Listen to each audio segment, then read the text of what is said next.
If you watched the Smart Focus and Zoom and Pan tutorial, you've already seen how visual properties can scale the video to zoom in on a specific area. This tutorial explores the visual properties a little more and helps you use your own creativity to make your videos more engaging. In the previous video of this Getting Started series, we looked at adding callouts to help direct viewers' attention. We added two callouts, one pointing to the Notepad document and another arrow pointing to the calculator. Let's look at one example of how using visual properties can eliminate one of these callouts and create a cool animated way to engage viewers.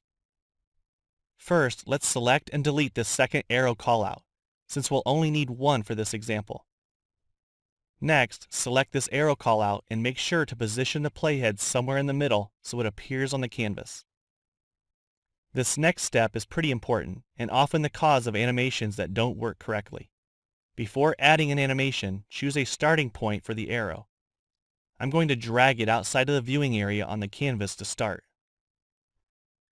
Now with the callout selected on the timeline, select the Visual Properties tab and then click the Add Animation button. You'll see the visual animation on the timeline. If that's not where you want the animation to happen, you can always just drag it to a new location. Now if you scrub the playhead over this animation, nothing appears to happen. So, make sure that you position the playhead after the animation dot or on it by double-clicking it, and then go ahead and drag the callout to the canvas so that it's pointing to the Notepad document. As you are dragging the arrow on the canvas, you'll see the animation enlarge to show that you are editing the position of this media. To test out the changes that we made, position the playhead before the callout and play back the video.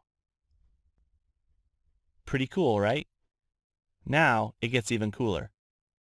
Since we deleted the second callout earlier, I'm going to extend the duration of this callout on the timeline past the audio that mentions the calculator.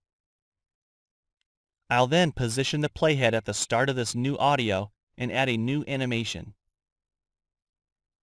Drag to adjust the position of the animation on the timeline as needed. Double-click the animation to make sure that the playhead is at that location on the timeline. Next, rotate the arrow callout on the canvas and position it so it's pointing to the calculator. Position the playhead before the callout on the timeline and play back the video to see the animation effects. This example just focused on callouts, but any media that is present on the timeline can have visual animations added to it. Try it with your webcam video, or have multiple video clips playing side by side. The ideas are pretty much endless, and all it requires is a little bit of creativity.